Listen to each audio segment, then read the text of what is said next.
The first minute of flight requires that the aircraft enter the flight envelope from the back side, and it must traverse most of the aerodynamic danger points before it reaches a safe speed and altitude. There are no reserves. Total useful energy available must come from the engines, and the energy of motion represents a possible hazard until it can be used as significant lift. There will be no potential energy of position until altitude is sufficient to accommodate a pitch reduction to enter a descending flight path. Possible problems of performance, directional and pitch control, and judgmental errors will be at their worst in this 60-second interval. Unless you're prepared through study and practice, you may experience a very bad day should a problem develop, for there will be no time for deliberation or reflection. You must be right, and right the first time.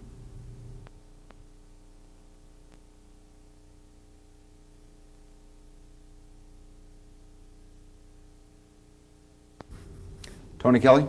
Yes. My name is Dr. Jack Wellman. Well, nice to meet you, Doctor. Nice to meet you, sir. Would you have a seat, please? Thank you. Would you like some coffee? Yeah, coffee black would be fine. Peggy, would you bring us 2 black coffee, please? Thank you. Well, what can I do for you, Doctor? Well, I'm not quite sure. I've been giving some thought to getting some additional training in engine out procedures in my light twin. And I thought maybe, I don't know exactly what it is you do here, but I might be talking to the right guy and he could give me some advice. Is there any reason that you're inquiring at this particular time? Yeah, an accident. I wasn't involved in one, but an acquaintance of mine was. He was killed and 3 other people were injured in a plane similar to mine. That's interesting. Could you give me more details about the accident?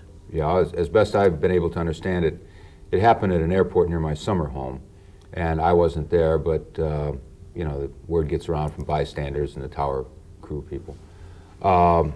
This friend took off in IFR conditions, 200 feet, mile visibility, light drizzle, and just about the time he got into the clouds, bystanders say the engine sounded rough, and they found the plane about 2.5 miles from the airport boundary. It had spun into the trees, and this acquaintance was killed. 3 others were badly injured. I, of course, didn't see the accident, but I saw the wreckage when they brought it back, and it served to impress me pretty greatly. All this took place in probably about a minute's time. I see. Well, you know, Doctor, a great many fatal accidents do occur during the first minute of flight, and many of them are caused by failure of flight instruments. Now, unfortunately, a second chance is seldom granted, and we must be right the first time. Well, I'm increasingly coming to that point of view. I do a great deal of flying around the Great Lakes area, and to meet my schedule at the various hospitals, I have to fly in a good deal of IFR, sometimes from the point where the wheels are coming up to the middle marker. And it's pretty hairy sometimes. Well, I wonder, do you feel that you could handle a single engine, on instruments, on takeoff, at the present time? No, I wouldn't bet on it, no. Well, that's just the point, Doctor. If you're flying under the conditions that you described to me, you are betting on it, the biggest bet that you can make, your life. Now let's up the ante a bit. How do you feel about betting the lives of your passengers as well? You know, the key to coping with the unexpected is mental preparation. In other words, be prepared to expect the unexpected. Yeah, well, I've heard that before, but how do you prepare to meet the unexpected when by definition it is unexpected? Well, Doctor, you may also have heard that preparation plus opportunity equals success. You could not be the successful man you are today without years of preparation. Well, apply the same principles to your flying. Just as you must be able to recognize trends in your business, you must be able to detect an event that could lead to an accident if you hope to apply corrective measures in time to change the impending calamity. The mind-hand exercises and playing the what-if game will enable you to take immediate action with confidence. Airmanship's videotape, Coping with the Unexpected, explains how you can expand and sharpen your ability to handle unusual emergencies. Now, I promise you, Doctor, that I will disclose exactly how you can protect yourself against the mishap that you related to me, and others that occur frequently and with equal finality. First, it will be necessary to analyze in detail the events of the first minute of flight. Today, nearly everyone owns or has access to a computer. During this discussion, I will to the ultimate computer, the human brain. The ultimate computer exercises complete control. Nothing can happen without a signal from the master. Speaking of computers, I just spent 30 grand for a LORAN-C, flight director, and autopilot package. I can fly direct to anywhere I want to go, Tony. Yes, it's amazing when you think that single-engine aircraft today have more capability than the DC-6s and Connies that we flew the Atlantic routes 30 years ago. You know, there are pilots today who have more invested in black box electronics than they have in the whole aircraft itself. But which one of those devices will come to your assistance if you lose an engine, say at 300 feet? The one that you've owned from birth, the old brain. But as with any computer, it must be programmed to do specific functions. Now, the NTSB, in a special study of accidents following engine failures on takeoff, stated, accidents following engine failures involve a lack of proficiency in responding to these emergencies. And often these accidents involve some degree of panic, probably related to inadequate immediate recall of the exact emergency procedures, or lack of confidence in one's ability to execute the emergency procedures. Now, these symptoms are indicative of insufficient recurrent training in engine failure emergencies. Now, didn't the NTSB say the pilot must program the ultimate computer? And failing to do so could result in panic, freezing at the controls, or doing the wrong thing. To be complete, the training program must have depth. That is, there must be a basic underlying program supplemented with subroutines. The basic program contains a thorough knowledge of aircraft systems, emergency procedures, and pilot skills. The instrument-rated pilot must also meet currency requirements, and he must stay abreast of changes in the FARs and ATC procedures. The subroutines are those conditions which can change with each flight.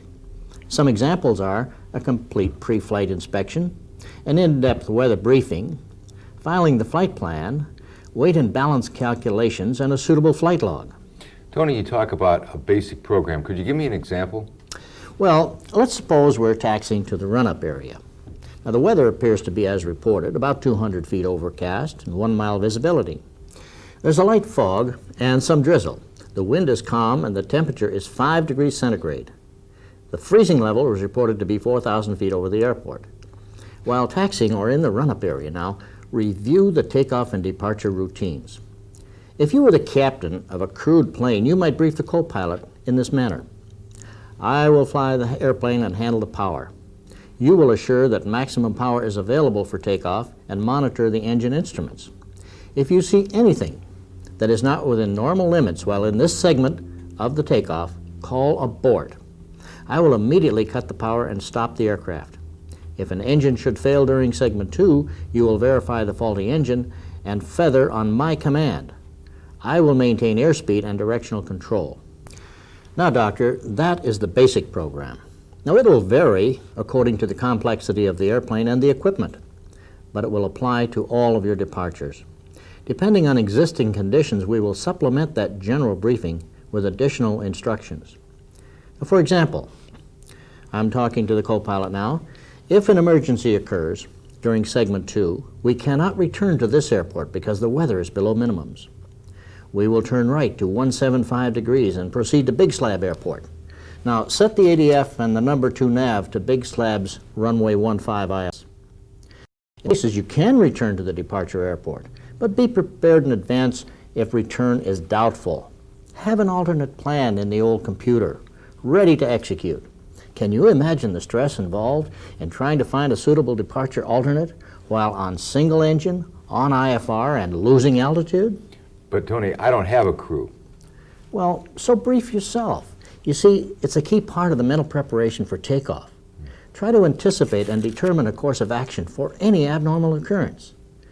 Okay, now let's say you are mentally prepared and you're ready for this IFR departure. You have completed the engine run-up procedures, reviewed your V speeds, are prepared to execute the stored programs for segments 1 and 2, and you have completed your self-briefing. The navs and comms are preset. The anti-ice systems are checked and activated, and the bug is set on the runway heading. Allow me to pause here for a moment to analyze the departure profile. Now, Jack, the FAA has stated that the most likely time for an engine to fail is at first power application or first power reduction. Now, let me give you a sheet of paper so that you can more readily follow what I am about to describe. First, notice that segment 1 does not begin at the departure end of the runway. Takeoff distances and accelerate and stop charts are based on certain preconditions. Now, those preconditions are normally listed on the upper left-hand corner of the chart. The first condition states that maximum power must be applied prior to brake release. Except for very short runways, we normally don't meet that condition. I might add that even though your particular owner's handbook does not state the conditions, the charts are based on full power being applied before the brakes are released. Now try to determine how much runway that you normally use while advancing the throttles to the maximum allowable power. Then apply computed distances from that point, not from the end of the runway.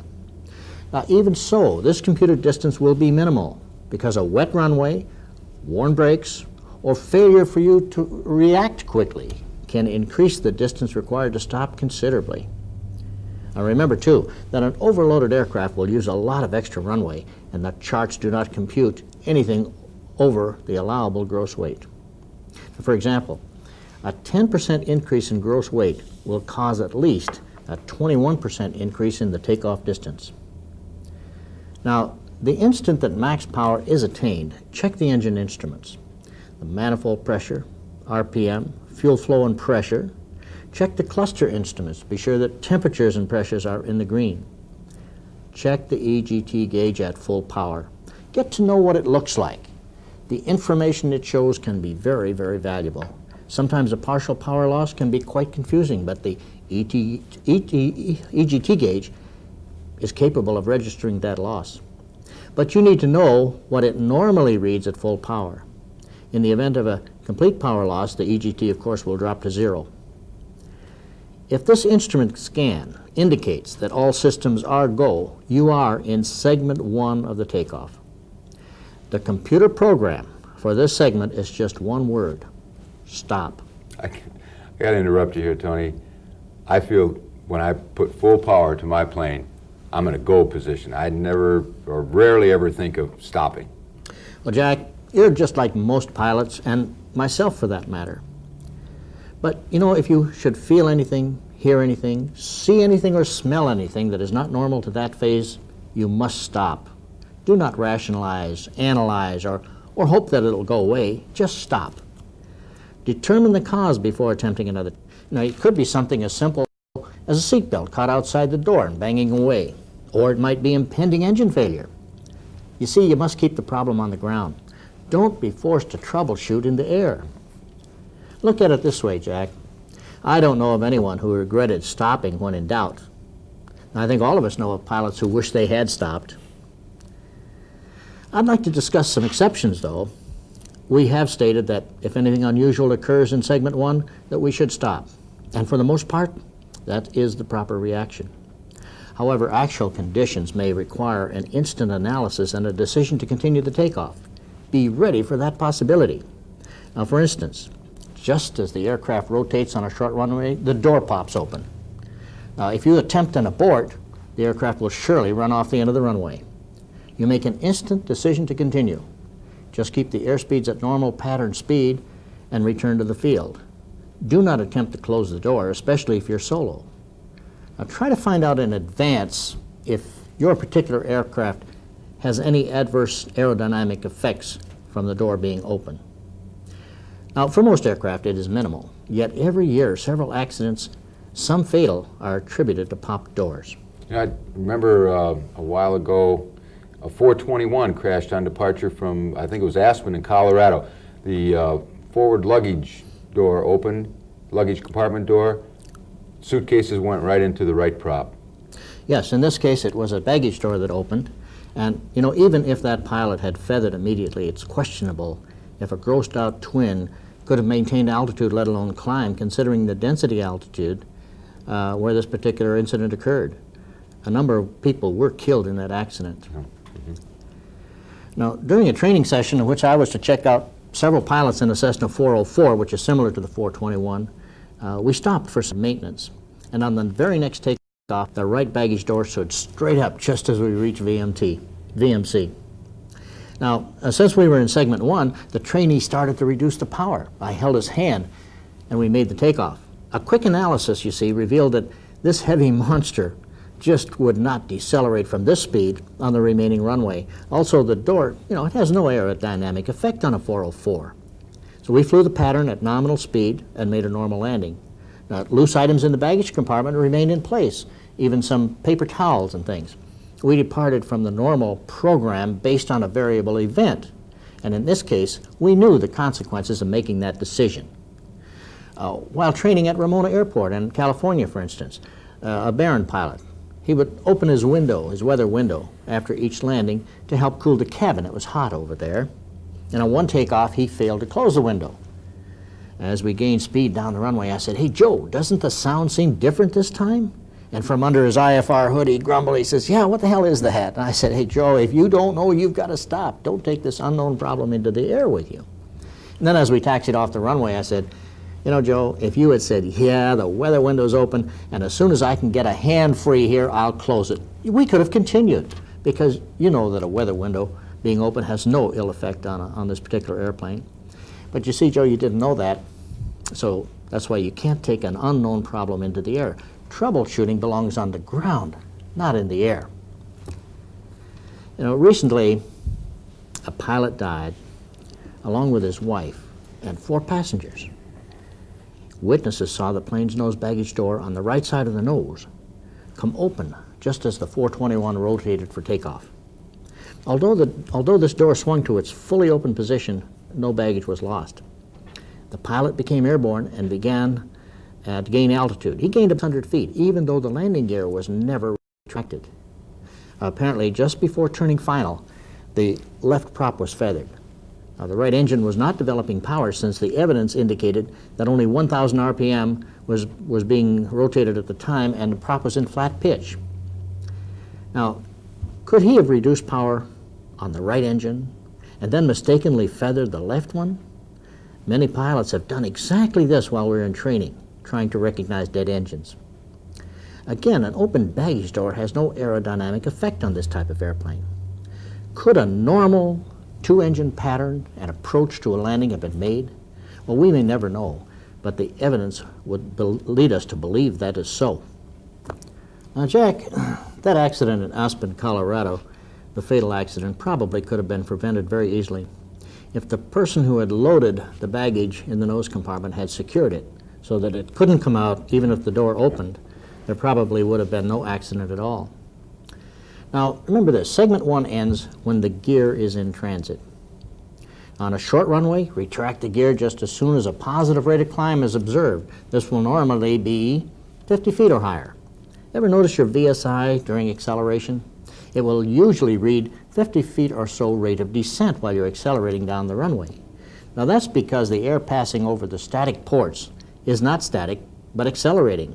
And by the time the instrument recognizes a climb, the aircraft is at least 50 feet above the runway.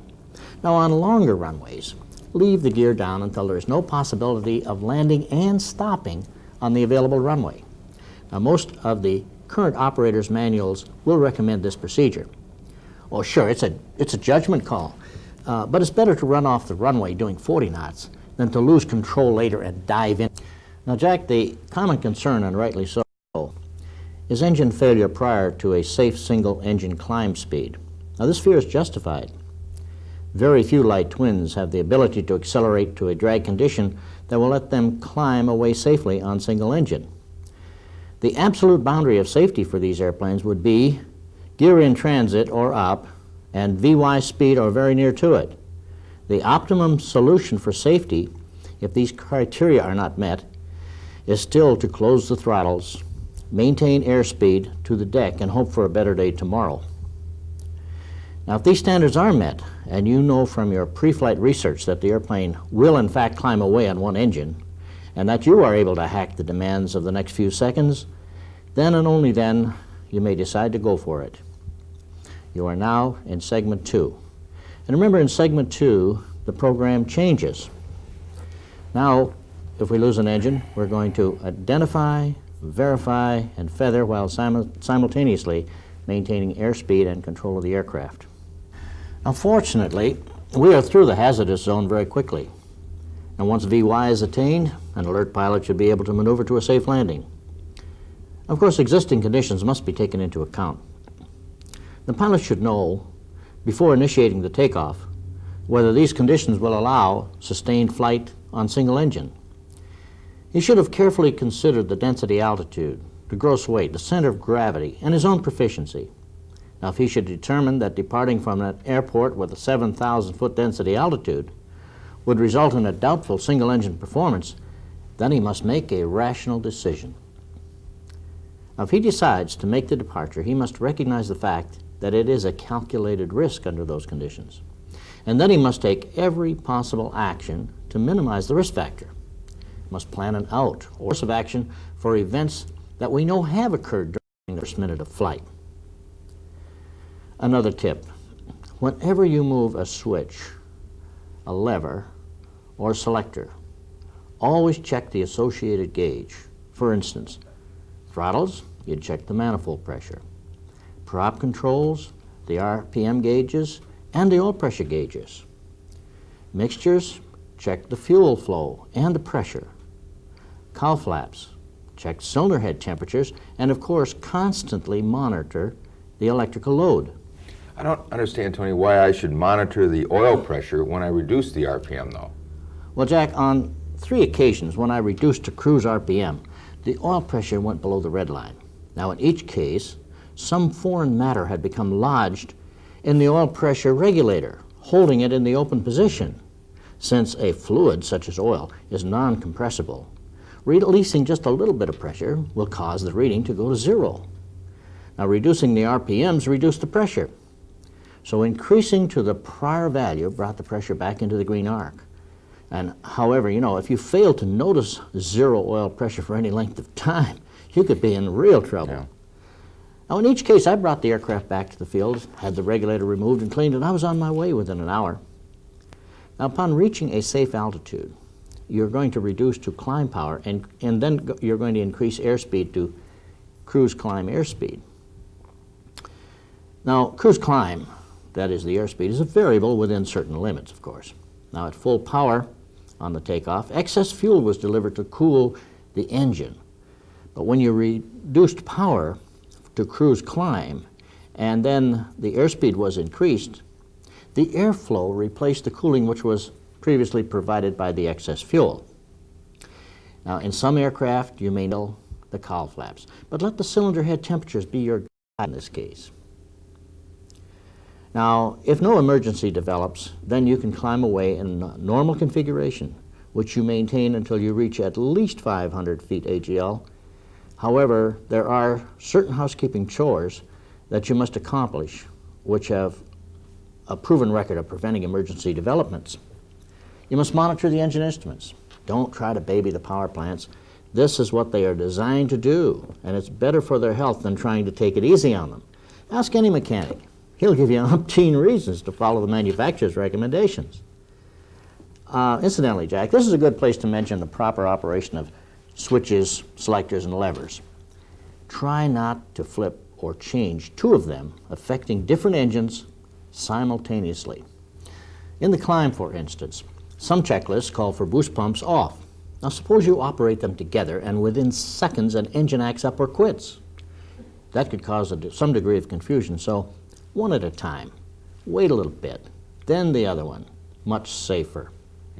When we approach the problem of emergencies in the first minute of flight, it is usually difficult to categorize areas simply because the narrow time element will transform a simple malfunction into a disaster. Now, aside from the human element, which is always present and oftentimes involves weather, the most common triggers of trouble appear to be instrument malfunctions, propeller malfunctions, and various forms of engines and systems failures. There's something quite unique concerning emergencies during takeoff and the initial climb. You know, Jack, there's no time to consult the handbook. You must be prepared to analyze and execute immediately. And again, you must be right the first time. Now, earlier you said that the failure of a flight instrument can cause a lot of trouble. Are you aware of any cause where a flight instrument has failed and caused an incident? Well, sure, we hear of several each year. Well, what can I do to protect against falling prey to this sort of flight instrument failure problem? Well, let me explain it this way, Jack. In the early 50s, an airliner departed LaGuardia's runway 13 one dark and snowy night in February. A few minutes later, it crashed on Rikers Island. Prisoners helped pull people from the burning wreckage. Now, a few months later, I was departing from Keflavik, Iceland in the same model DC-6, which the military called a C-118. About the time the gear was tucked in, I had problems holding my heading. If I kept the wings level on the attitude gyro, the compass and turn needle indicated a turn. It almost caused a bad case of vertigo. I asked the co-pilot to take the controls. When he leveled the aircraft with his instruments, I found my gyro doing a slow roll. Now, about a year ago, a Citation SP crashed a few minutes after liftoff into a low overcast. Now, in all of these accounts, the attitude gyro failed at a crucial time during the takeoff. The instrument itself malfunctioned. The pilots followed their erroneous indications to a point that recovery was impossible. Now, I tested this thesis in the military air transport systems simulators. I was an instructor at the time, and now I found that if I placed the aircraft for takeoff on runway 13 at LaGuardia and then rolled the gyro shortly after the wheels were in the wells, even the best military pilots would lose control and crash. Now, after discussing this situation and having them try again, virtually none of them crashed. You see, Jack, they were prepared. Another flight instrument pilots have followed into the ground is the airspeed indicator. During initial training, we're always taught to maintain airspeed during the climb after takeoff. Now, pilots who blindly follow that advice have flown their aircraft back into fatal results. A pilot in my squadron in the Air Force his landing lights because the light fog was reflecting them back into his eyes. And then, without thinking, he tried to maintain his relationship to the retracting beams. Well, he flew the ship back into the runway. Now, although the gear was still down, there was substantial damage and a few injuries. You know, a bug flying into the pitot tube, ice, or a failure of the system can cause an erroneous airspeed reading. But you can protect yourself from following it to destruction if you are prepared. Now, the third instrument to consider in this critical triangle is the gyro compass. Although it's not as critical as the other two, a failure during the first minute can cause confusion, and if not correctly and quickly analyzed. Oh, excuse me here. I had a compass fail on me in broad daylight, not on takeoff, and it was confusing enough. I don't know what would happen if I had one fail on takeoff. Well, in most complex singles and light twins, each of these instruments is powered by a different power source. And the airspeed is activated by the pitot-static system, the attitude gyro by the air or vacuum system, and the compass by DC electric. Now, the odds that two power sources will fail simultaneously are astronomical. One source may fail, or an individual instrument may fail. Since these failures do happen, and since they often result in a fatal accident, we must be prepared with a computer program ready to put into action. Now, Jack, let's talk about an instrument departure where you, the pilot, are mentally prepared for failure of one of the flight instruments or one of their power sources. Now, our instrument scan begins just at liftoff in our complex single or light twin aircraft. We need only concern ourselves with 3 instruments during the initial climb to a safe maneuvering altitude. Now, this group has been dubbed the critical triangle of agreement. Since we are reviewing only 3 tightly grouped instruments, we can consult them more often, thereby keeping the tolerances much closer. Okay, we have just lifted off. Remember, we always place the bug on the runway heading. Now, just like the airliners, pitch to an attitude. Of course, we must determine what this attitude will be by observing the degree of pitch on the attitude gyro with gear and flaps up and maximum continuous power applied. We should retract the gear when a positive rate of climb is noted and allow the airspeed to stabilize at the best rate of climb speed. Now, note the nose up pitch attitude in this stable condition. Smoothly pitch to this attitude after reaching computed liftoff speed, or VMC plus 5 knots, whichever you like best. The aircraft will always seek the target airspeed. Remember, power plus attitude equals a predictable performance. Tony, which of these flight instruments do you consider the most critical? Well, Jack, my experience would indicate that the attitude gyro is the most likely of the 3 critical instruments to fail during the initial climb. Even more so in single-engine aircraft, because a vacuum pump failure often is the reason that the gyro rolls over and plays dead. So let's see how we might handle this often disastrous failure. We're about 300 feet with the gear in the wells and on the gauges. The attitude gyro begins a slow roll to the right. Now initially, we follow an attempt to keep the wings level. But look, the bug is moving away from the lubber line. The compass is indicating a slight right turn. Now we have an argument, a disagreement among our 3 critical instruments. Now that's intolerable. We can't allow that even for a few seconds. We must settle this argument immediately. To do that, we will need the applied authority, an arbitrator. Now in this case, the turn indicator. If it is indicating a turn, it is voting for the compass. If not, it tells us the compass is a guilty one. Today, it indicates a right turn. The attitude gyro is lying. Right now, stop the turn. Level the wings and climb out on partial panel. You must now revert to the airspeed indicator to maintain pitch angle. But remember, we've already determined the relationship between the airspeed and the pitch shown on the attitude gyro, and we can now be sure that power and airspeed will result in the correct climb attitude. A little practice will make you acutely aware of these relationships. Again, the key is to be mentally prepared for this contingency prior to taking the runway. Now, the next instrument that's most likely to fail during the first minute is the airspeed. Even though you check your pitot heat during the pre-flight and turn it on before takeoff, you cannot be sure it's operating when you encounter ice, say at 1,000 feet AGL.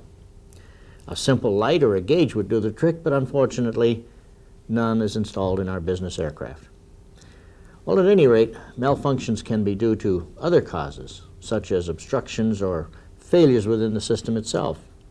On one occasion, the plastic tube leading from the pitot head to the instrument came off at liftoff, resulting in an immediate zero indication.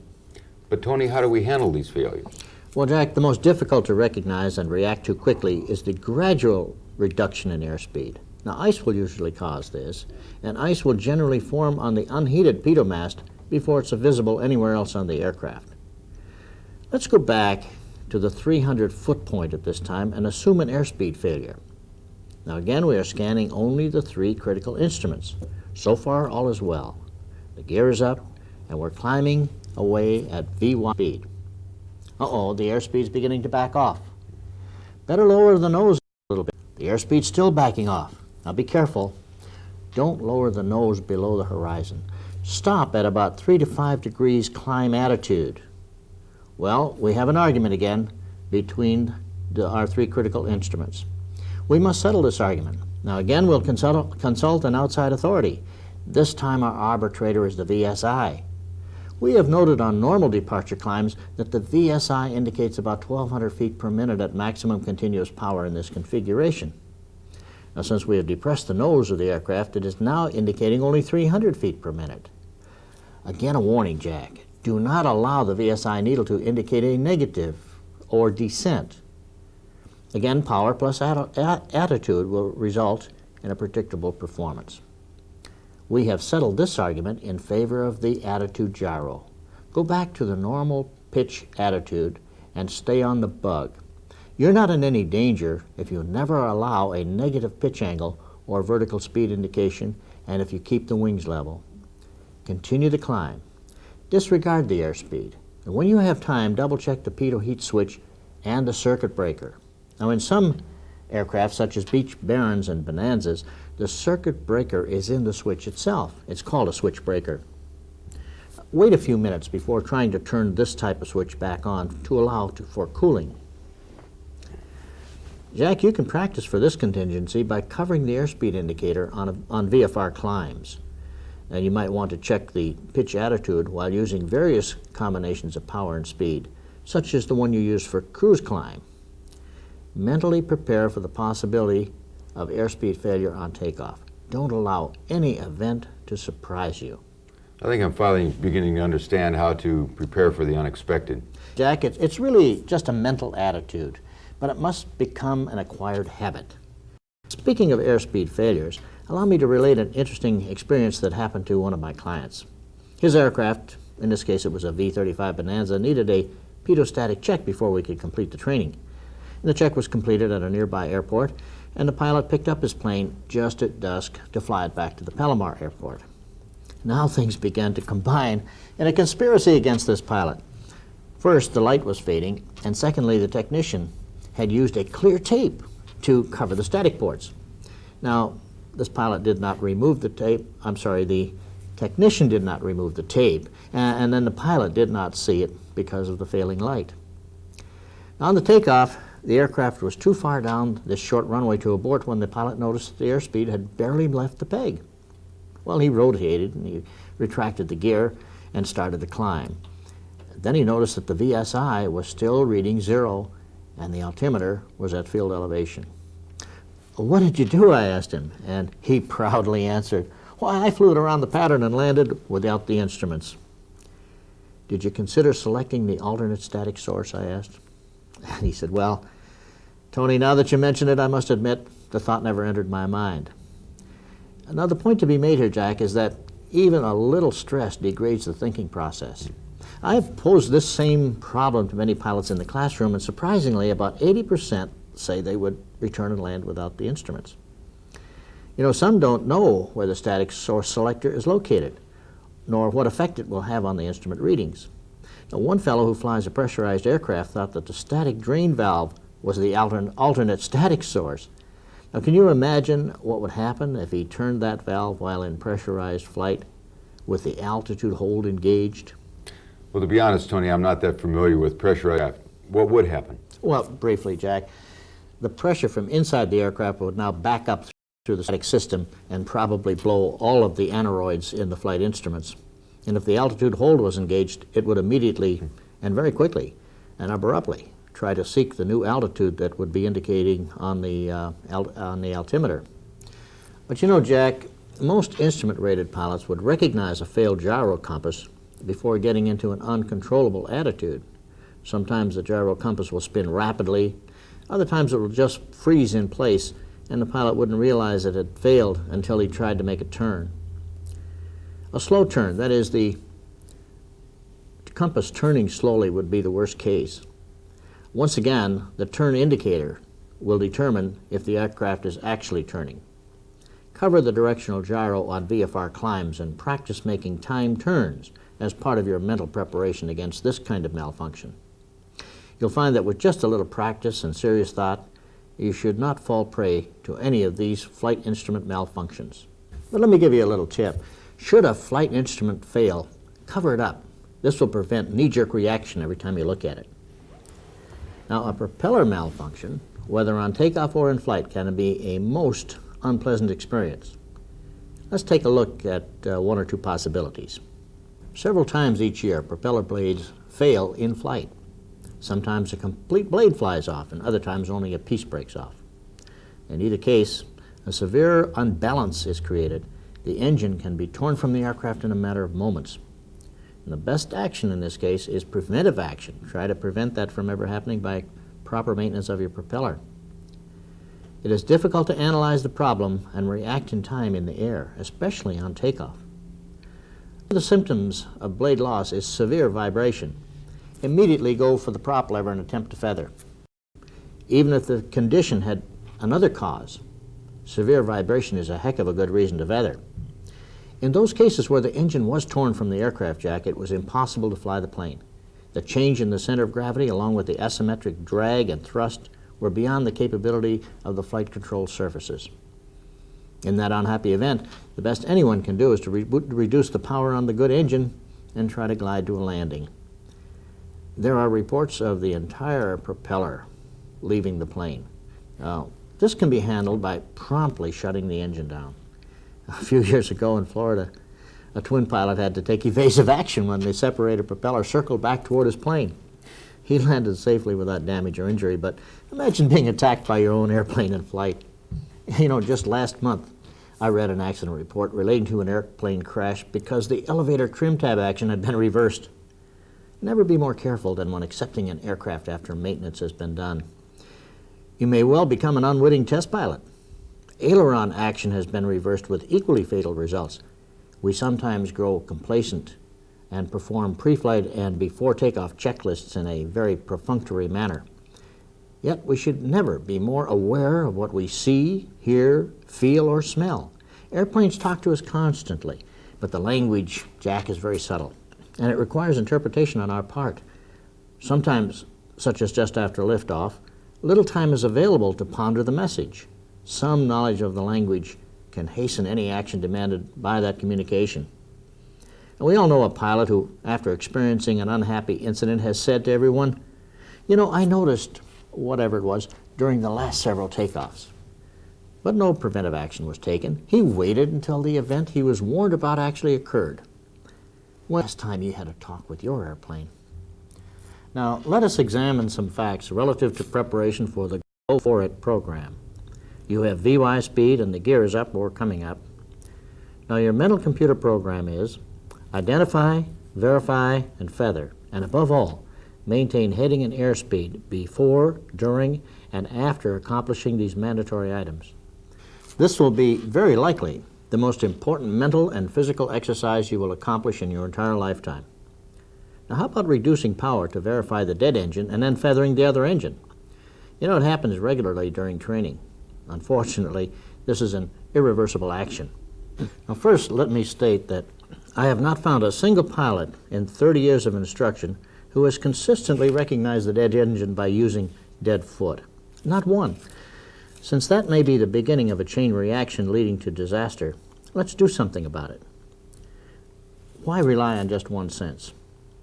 In this case, it's the sense of feel. We can enhance the message by introducing another sense, sight. Remember we suggested the bug be placed on the runway heading? When an engine quits abruptly, it is almost impossible to hold the heading. There will be some deviation. The lubber line or nose of the aircraft will move in the direction of the faulty engine. Also, we recommend checking the EGT gauge at full power. The reading will immediately drop to 0 when the fire goes out. Now, don't disregard the dead foot entirely. Use it to confirm your visual cues. If the bug and the EGT agree that the right engine has failed, then tentatively raise the right foot just a bit. Okay, there's no change in heading, then all three indications are saying the same thing. And yet, we still verify by reducing power on the right engine. Now, it's at this point, pilots make a serious mistake. Yeah, they feather the wrong engine. Now, here's a procedure that may help you from making that kind of mistake.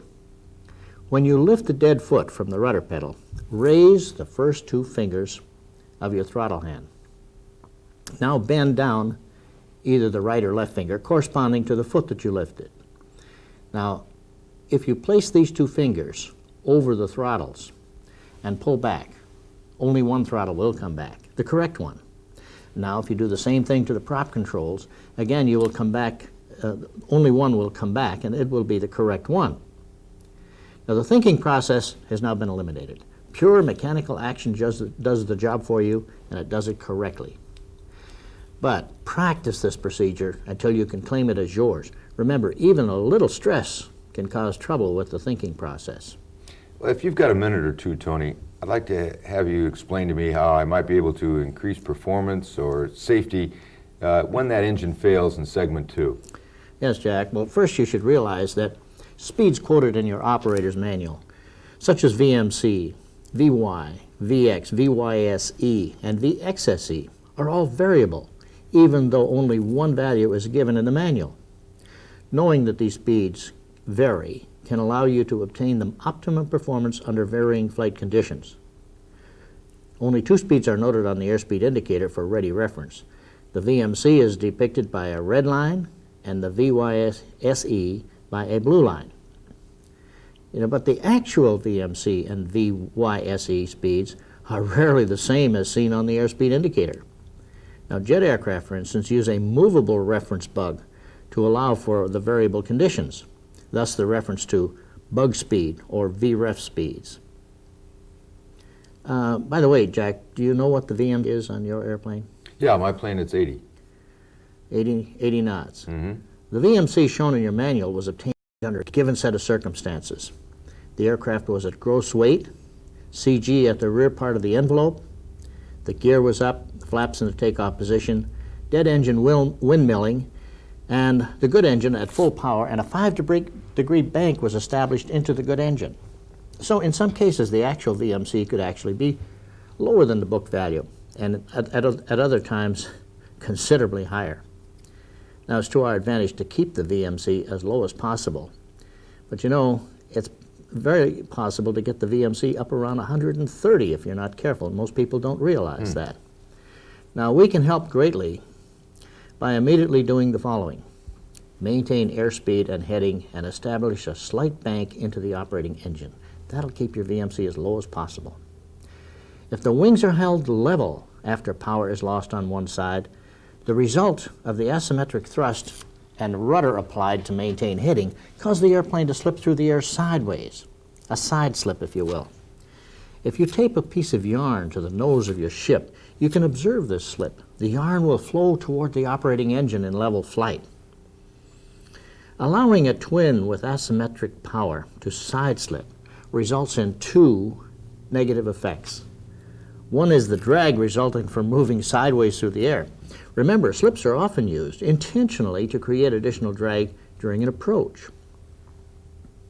But when a twin is flown on one engine, performance may be so anemic that the additional drag created by an unintentional and certainly unnoticeable side slip can make the difference between being able to climb or descending to the ground and making contact with the ground. Now, the other disadvantage is not quite so obvious, but is also curtailed. Some of the relative wind, which approaches the airplane from the side, pushes against the vertical stabilizer. This compounds the problem of directional control because it adds to the effect of the asymmetric thrust. Hence, both forces are now trying to yaw the airplane toward the dead engine. Consequently, the rudder must apply a greater force to keep the airplane pointed straight ahead. But lo, the amount of rudder control has actually eroded. Now, this is because the vertical stabilizer prevents some of the relative wind from striking the rudder. It shields it a bit, decreasing control effectiveness of the air that does contact the rudder. Now, the air that is contacting the rudder is contacting it at a smaller angle. This is further reducing the effectiveness. The accumulative effect is to increase VMC. Now, to keep the VMC as low as possible requires proper handling of the crippled twin. We must eliminate the negative effects caused by wings level side slipping. This can be accomplished by banking the airplane toward the operating engine and thus tilting the direction of the wing lift. The resultant horizontal component of lift acts to oppose the side slipping force produced by the rudder. Now we have stopped the side slip by using about 5 degrees of bank into the good engine. The relative wind is now lined up with the longitudinal axis of the aircraft. We have eliminated the adverse effects of the wind striking the vertical stabilizer, and a greater amount of air contacts the rudder at a larger angle.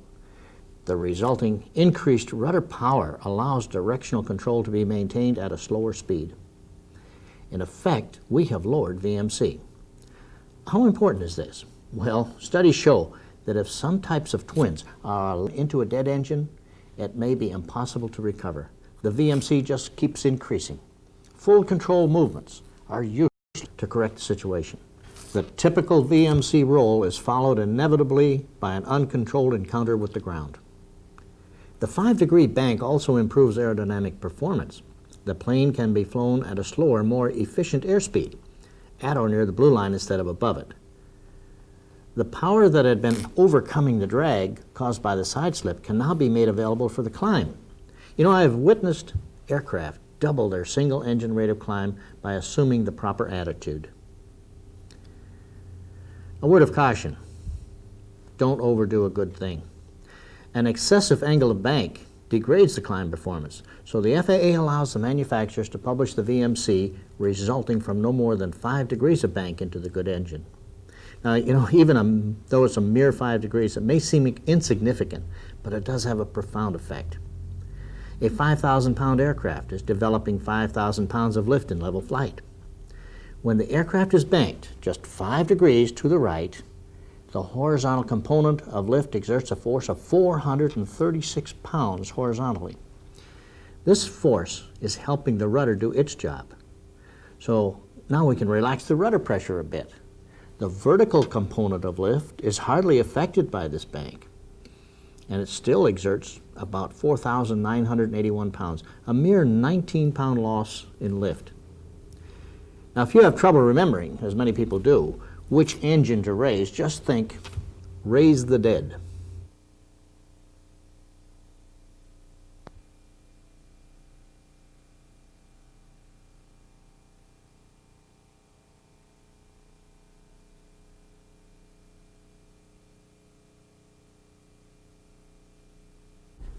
To further emphasize the importance of proper flight attitude, that is, bank angle, airspeed, and directional control, consider these facts.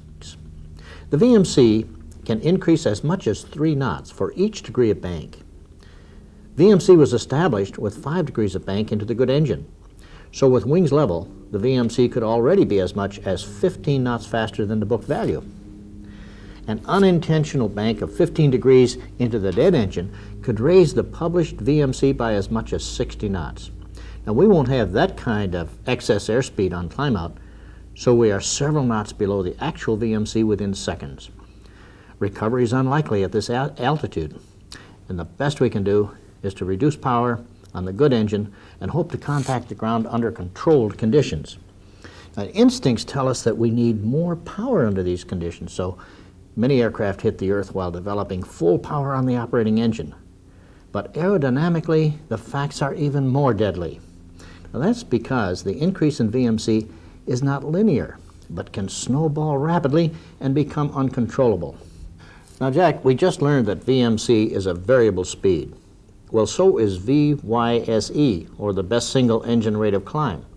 Incidentally, do you know the best single engine rate of climb in your aircraft? Yeah, mine is 115. 115. Well, most manuals do not acknowledge the fact that this is a variable speed. They just give 1, such as it did in your manual. But some do, and as an example, the Cessna 414A manual has a tabulated block on the 1-engine rate of climb chart, as we're showing here. It tells us that at gross weight, 6,750 pounds, the best single engine rate of climb is 108 knots. Now, that's blue line on your airspeed indicator. But it shows at 6,250 pounds, 105 knots is recommended. And at 5,750 pounds, we should fly at 102 knots to get best rate of single engine rate of climb. Now, that's a reduction of 6 knots at 1,000 pounds under gross weight.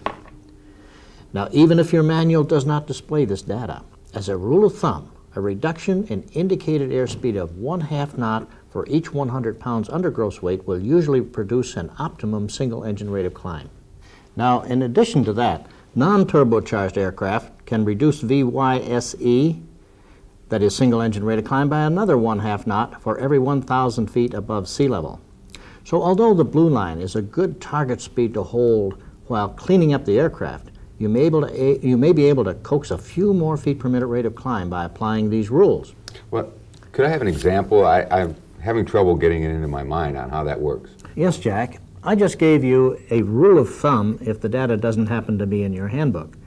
But let's take a look at an actual example from a typical light twin handbook. The blue line, or VYSE, is 106 knots at gross weight. Now, if we're departing a 5,000 foot above sea level airport, 400 pounds under gross weight, the best single engine rate of climb is 96 knots. A 4-knot reduction for weight and another 6-knot reduction for altitude. Sometimes, using this reduction in VYSE can mean a significant increase in the single engine rate of climb. Now, we still have one more unknown factor, Jack, and that is the airspeed indicator itself. Have you noticed that there is no requirement to have it calibrated at regular intervals? Well, then how do you know it's accurate? you don't. So at some time, maybe you should carefully calculate the weight of the airplane, get some altitude and feather an engine. Then in smooth air, deliberately experiment until you find the best rate of climb. Then apply the variables, altitude, and plot a chart which will approximate the best speeds for the various conditions. I've been asked what effect weight has on VMC. Well, normally I don't consider weight as important as some other factors, but it does affect VMC, and you can plot a chart that will indicate this effect. When the lift component is leaned over 5 degrees and a line is dropped from the tip of the lift component to intercept a horizontal line from the longitudinal axis of the aircraft, a triangle is created. And the heavier the aircraft, the longer the lift component will be. Now, a longer lift component then will result in a longer horizontal component, and that will result in a lower VMC. But I give much greater credence to the effective center of gravity, for instance, on VMC. The further forward within the envelope the CG is located, the lower the VMC. Now that's because we lengthen the lever to the rudder itself, giving it greater leverage to control the yaw. So for the takeoff, have your passengers sit as far forward as possible and stow all their loose gear in the nose compartment. They can move to a seat near the rear if you have, for instance, club seating. They can move to the rear seats after you're in level flight in cruise conditions. Now consider this situation. As an airplane on one engine slows down in flight, here's a pilot who's trying to maintain altitude, and he slows down. The P factor causes the thrust vector to move further and further out from the fuselage. Now we're assuming that the critical engine is the one that's feathered and that we don't have counter-rotating props, which is the case with most light twins. The rudder will reach full travel much sooner, and VMC is thereby increased considerably. So again, maintain your airspeed and directional control. Very important. Too often pilots do let the airspeed get too low, mostly because of distractions, and there are a lot of them at a time like that when you lose an engine. And then to correct the yaw, they crank in a whole bunch of aileron. It's a natural instinct, but don't succumb to it. Use all of the rudder before using much more than just about a quarter of aileron. Yeah, but why is that so? Well, this is because you might induce a stall on the wing that you're trying to raise. Suddenly the airplane rolled to the left and dived straight into the ground is the way the witnesses described the crash. Now, if the wing is close to the critical stall angle, as it very well might be at low speed on single engine, then full aileron could increase the angle of attack on that side and induce the stall.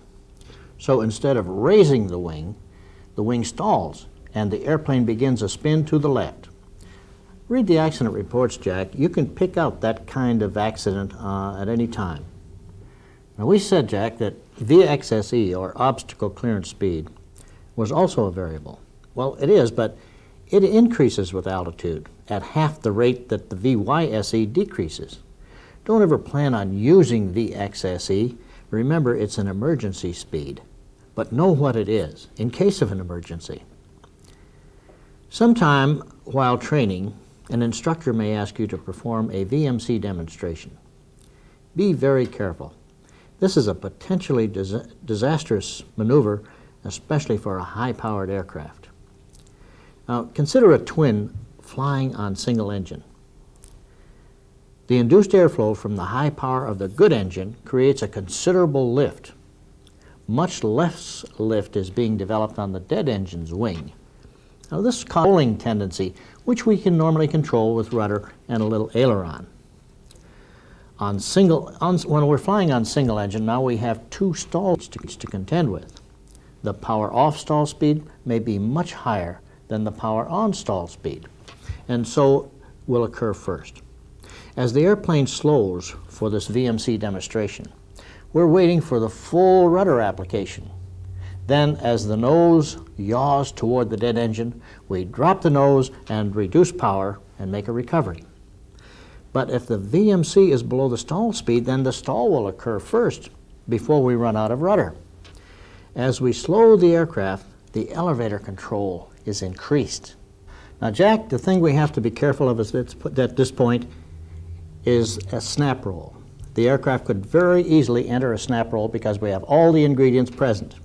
Now remember, a snap roll is performed in an aerobatic aircraft by pulling all the way back on the stick and pushing in full rudder.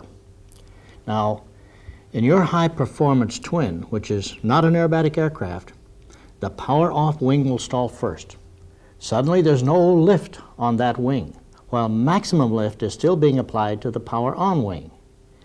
Now, in addition, the aft elevator and rudder complete the requirements for a horizontal spin or snap roll, and your aircraft could very quickly enter a number of different maneuvers, none of which the aircraft has been approved for. You mean my airplane has never been spun and tested to see what happens in a spin? That's correct, Jack. Twin-engine aircraft are not spin tested at the factory, and no one really knows what will happen if they should get into a spin, so we must avoid that at all costs. Now, a quick reaction by the pilot may result in stopping this snap roll action with the aircraft upside down in a stalled position. Now the good engine will be starved and it will stop. And in many cases, witnesses report seeing the aircraft spinning down and then striking the ground, tail first. Now this chart depicts the VMC stall relationship in a typical light twin training aircraft. With normally aspirated engines, the VMC decreases as the power decreases with altitude. Now, Jack, the FAA does not clearly distinguish between training aircraft and high-performance aircraft. Now, it's probably perfectly safe or safe enough to do a VMC demonstration in what we normally refer to as light twin training aircraft. In some light twins, the stall speed is higher than the VMC at sea level. Since the engines are normally aspirated, the difference grows larger with altitude, and the stall will always occur first. Many turbocharged airplanes' stall speeds and VMC are very close from sea level all the way up to the critical altitude. Well, should I perform a VMC demonstration in my plane? Well, Jack, my advice is never to perform a VMC demonstration in a high-performance twin aircraft. You see, although most pilots are aware of the danger, it may still be a required maneuver on a rating ride, and it should be approached with extreme caution and understanding. I think all veteran pilots have lost friends and acquaintances to this demonstration, which has virtually no margin for error from the student or the instructor. Now, we've had the mental preparation for the go-for-it phase of Segment 2. Now let us look at the execution of actions designed to save your skin. You must remember and execute the mandatory items for engine failure, which are, in Segment now, identify, verify, and feather. Now, you have practiced lately with a very good instructor, and you're able to hold your heading and airspeed while your little cockpit world is falling apart about you. Your static airplane cockpit practice has enabled you to find and correctly position the fuel shutoff mechanism every time without taking your eyes off the flight instruments. Okay, you are ready. Now, I might inject a word of caution here, Jack. Before takeoff, decide on a minimum altitude below which no restart will be attempted. Now, you can expect to sacrifice some altitude while performing these actions. And personally, I would not attempt a restart below 500 feet AGL. Now, the most common cause of engine failures is related to the fuel system. Let's take a typical case where we have a fuel system problem on takeoff. Okay, the first thing is to identify the faulty engine. Number 2 would be to decrease the throttle to verify that that is the faulty engine. Number 3, we will check the fuel flow or the fuel pressures. Then let's take a good look at the fuel gauges to make sure that they are indicating that we have some fuel. Now, the fuel selector, it's possible that it has got kicked to the off position. So either make sure it's in the proper position or switch tanks if switching is possible. Turn the boost pump on in case it was an engine-driven fuel pump failure. And then try adjusting the mixtures. Now, easing the throttle back to verify the faulty engine served another purpose. Should the engine restart, there is less chance now of a temporary overspeed condition. In many cases, the engine will restart. Any of the actions that we have taken here could resolve the problem. If not, then check the magnetos, the second most likely cause of ignition. If a restart is not possible, then go ahead and feather the engine.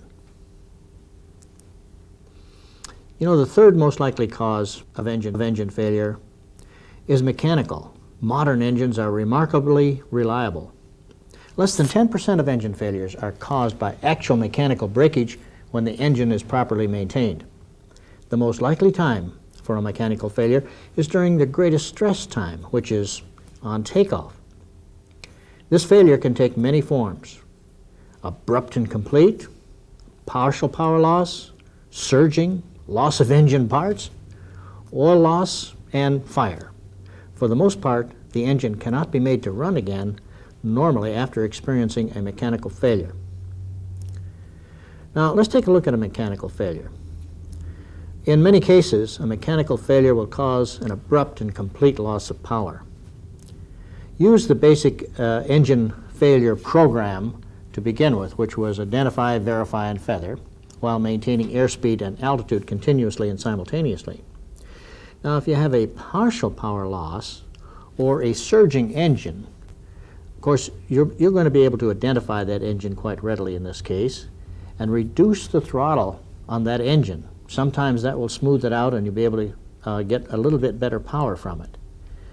Now, let's climb. As long as the engine's producing some power and it's not on fire, let's climb at least VY speed and get some altitude. Now, upon reaching a safe maneuvering altitude, troubleshoot the engine. Conditions permitting, land with the engine running. Even though it's rough or surging a little bit, keep it running. Now, if none of that works, then go ahead and feather the engine. If it's too rough and nothing smooths it out, go ahead and feather the engine and make a single engine approach and landing. We've conditioned ourselves to expect an engine failure, but we must prepare an out, an avenue of escape. An avenue of escape. What do you mean by that? Well, Jack, let me put it this way. Last summer, we were training up at San Luis Obispo, California, in a B-58 Baron. Now, fairly high terrain surrounds the entire airport. The pilot told me that during the winter, fog covers the area most of the day. It's usually only about 1,500 feet thick, but if an engine failed during segment 2 of the takeoff and you were on instruments, there's a good chance that the unprepared pilot would fly into the high ground because single-engine rate of climb would not permit clearing the hills. Mm-hmm. Well, just north of the field, Jack, there was a river, and it runs down to the ocean. So we timed a few takeoffs using blue line speed, and we found that it took, X minutes to reach the river. Then a turn of X degrees to the left, and we followed the river down to the ocean. Now, once over the ocean, which is at sea level, of course, we could gain some altitude before proceeding back inland to a pre-selected airport. Now, can you prepare such an avenue of escape at the airports that you frequently use? Give it some thought. Now, let's consider the most dreaded of the engine failure emergencies, an engine fire. Now, here is a general checklist. I must say at this time, for all of the checklists that we're using here, that they are general, that you should be familiar with the checklist in your handbook. But these checklists will work for most of the for most of the twin-engine aircraft that we fly today. Okay, we have an engine on fire. First thing we should do is pull the firewall shutoff valve or turn the fuel selector off, whichever your aircraft has. Then the mixture control, bring it back to the idle cutoff position. Then engine. Now you see what we've done here. By shutting off the fuel selector and the mixture, we have starved the fire of gasoline as a fuel.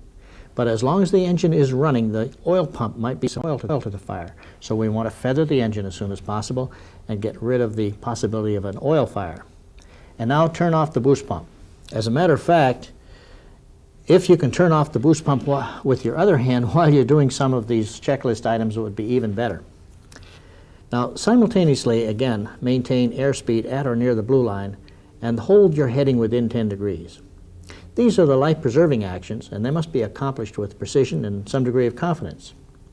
Now, raise the dead engine 4 or 5 degrees. Close the cowl flap on the dead engine. It's only creating an additional drag. and use the maximum continuous power and reduce the drag to the minimum. Maintain the VYSE speed, even though this may result in an altitude loss. And note that verification was not necessary. The fire and smoke is ample verification in this case. Now, it almost goes without saying that win or lose, if the fire goes out or if it doesn't, you must never attempt a restart, and you must land as quickly as you can safely do so. Well, Jack, I know you must feel as though you asked me for the time and I told you how to build a watch. But have I answered the questions that you initially posed? Not only that, Tony, but you've brought up some new questions that I wouldn't have even thought of, and I certainly appreciate the time. You know, your business and my business are not that dissimilar. You teach avoidance, in other words, not getting into certain situations, and that's when I teach preventive medicine. When the situation is there, you're talking about doing the right thing the first time, and that's what I try to do. Yes, you see, Jack, the mark of a safe pilot is not an ability to get out of trouble, but a capacity to avoid it in the first place. Now, when you first came in, you were a little bit uncertain as to whether you needed training or not. Have you made a decision? I certainly have, Tony. I think about time for me to go out and get some advanced training, and the sooner the better. So, Doctor, why don't we go fly?